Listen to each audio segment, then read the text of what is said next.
going on, family? We back with another one. My name is Abram, and I'm an alcoholic. So, what we're going to discuss today, let's talk about communication. Communication and accountability. I'm going to make them correlate together as far as in recovery. Anything I talk about, any topic, usually it's going to correlate with recovery. It's going to be, some type of form of addiction recovery or sobriety. It's going to touch on that. And I always touch on them all. So why accountability is so important? Accountability is so important because if I'm still blaming others for what happened to me, I haven't moved past that moment of when the blame started. For instance, let's say you was raised in a bad environment. Mom, dad had you in a bad environment. Maybe they was addicts themselves, or maybe they sold drugs, criminal, gangbang, whatever the situation may have been. And you picked up those type of qualities that your mom and dad were presenting to you, or the people they had around you. So we grow up, into those type of folks as well as far as addiction, criminal lifestyle, blase. And then once I get to the crossroad where either I'm going to change my life for recovery or I'm going to stay in my addiction, because at this point I done ran through my life as far as bad choices. So now I'm presented with recovery, treatment. Somebody is like, hey, man, you need to go to treatment. The nudge from the judge, a loved one, maybe even yourself. Like, man, I need to go. But I still haven't accepted what took place when I was a child. I'm still maybe blaming others for my decisions. See, I did that for a very long time because I grew up in that type of environment. My mother, my stepfather, they sold drugs. That's how they supported me and my sisters. I do not downplay their situation. I don't want to say, they was bad people, whatever the situation. They did the best they could at that time with what they had. Me and my sisters didn't want for anything, but unfortunately, I took up those type of qualities growing up. Tried to sell drugs, got caught up in high school, just bad choices after bad choices. But from 18 to 29, I couldn't blame my mother for those choices anymore. Actually, my mom pushed me to graduate high school because I was going to drop out. I didn't graduate my school year. Basically, I couldn't pass the English part of the CASI. And they was like, you got to come back next year to take that test. And on top of that, to be in public school, you have to take at least, I want to say it's 4 classes, 3 or 4 classes to be in public school. So I didn't want to go back to school. I didn't graduate in my class. Think about it. Everybody going to Six Flags. They're going to have fun, senior, the prom and all that stuff. You know what I'm saying? And I got to come back next year. So I was like, no, I'm about to drop out. I remember my mother was like, okay, so where are you going to live? At the time, I'm 18 years old. I didn't have no directions as far as where I was going to live. So with that, I went back to school, and thank goodness for that, because I did graduate. It wasn't on the time that I should have, 2008, which I just put my age out there.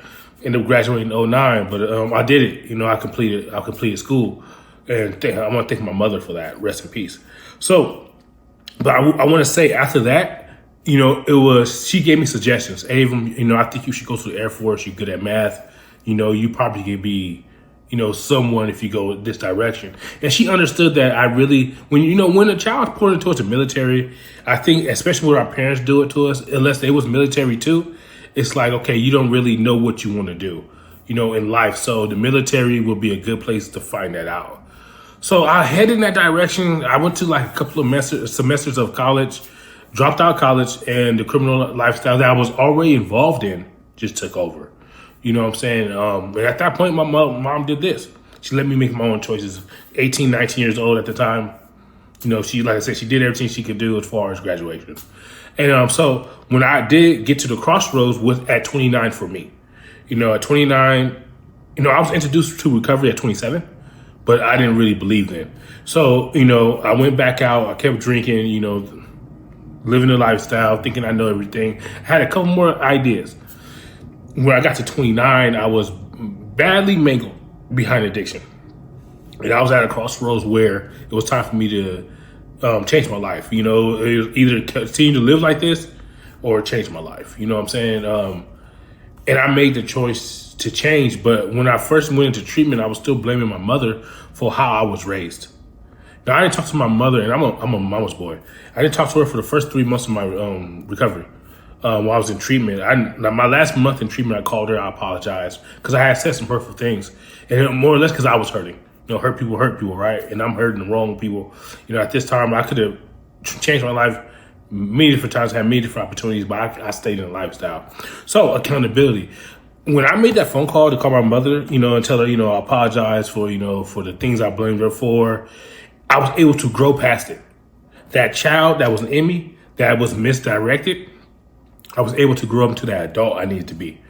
And at that point, I started to take more accountability and just the communication. See, communication played a part when I called my mother to have that conversation. There's people in our lives that we may still blame for our hard times. It could be a boyfriend, girlfriend, uncle, aunt, big sister, big brother, mom, or dad. You know what I'm saying? And we feel that if it wasn't for what they did to us or what the part they played in our lives, we would have never turned out like this. A lot of times we're just looking for some type of reasoning to stay in the addiction or to blame others for the reason why I'm like this. Because if I don't have to take responsibility for the actions that I had in recovery, as far as getting high, drunk, and all this terrible stuff I went through, jail, prison, I went through a lot of different things. And then at that point, it takes some relief off me. But even if somebody did take the blame, does that change my outcome? Does that change me? Does that change my situation? No. I would still have been an addict. You know what I'm saying? So it helped me move forward in life, when I was able to take accountability, that communication, and move forward. And that I would say I did something as far as, because I'm part of the 12-step community, I did step 8 and step 9 a little prematurely when I called my mother and had that conversation. You know what I'm saying? But I needed to do that. You know what I'm saying? I needed to have that conversation for me to start healing. And that's what happened. I remember my sponsor said something, and take this into effect if you're struggling with addiction or struggling with anything in life. My sponsor said, well, Abram, I want to tell you something. It's going to get better, but it's probably going to get a little worse before it gets better. And he was right, you know what I'm saying? Because getting sober, I still had some things I had to clean up as far as going to court for my children, some negative things from my past, my background, not getting hired with jobs and stuff like that, because I did a lot of chaos to my life. So I had to clean those things up. I'm here to tell you, most of the things are cleaned up today, cleared up. I don't struggle in the same fields that I did. I do want to mention too, alcohol and drugs, once you get your first year or two, get past those months, I'm going to tell you something. And right now, especially if you're struggling with addiction currently, you're not going to be able to see it. But I want to let you know. For me to stop drinking, that was easier. It was easier for me to stop drinking than it is for me to change the behaviors that came with drinking. Like stealing, lying, cheating, manipulating. It's all behaviors, terrible, bad behaviors. I stopped drinking. That was relatively easy. You know what I'm saying? When you look at the grand scheme of the physical of it, stop drinking. But when I was still stealing out of Walmart for my first year of sobriety. You know what I'm saying? I was those terrible choices like that. I'm sober, making these type of choices. I have recovery brothers and sisters that went to jail and prison 5, 6, 7 years sober because our behaviors didn't change. We stopped using, we stopped drinking, but behaviors were still the same. So with all that wrapped up in one, accountability, communication, call somebody, tell somebody how you're feeling. If you're struggling with addiction currently right now, I suggest what I did. I'm going to tell you what I did. I went to treatment. And I don't know how maybe your state or country deals with people going to rehab or treatment. But if you have the opportunity, please go. I know California, we accept folks all the time. I currently work in treatment. So I see people from Kentucky, from Texas, from Florida come to California to get treatment because we give 3 to 4 months of treatment. Just got to get Medi-Cal. You know what I'm saying? So I hope what I said today helps in the grand scheme of things. I hope the God in me touch the God in you. Help me, help you, help the world. That part right there. So all I ask, if you can like, comment, and subscribe to my channel, please. I have more content like this coming soon. I upload 2 videos a week and then 3 shorts a day. That means those 1 minute shorts of motivation could be lovely and help tremendously in the beginning of your recovery. And expect 3 a day for sure. I'm gonna continue to do that.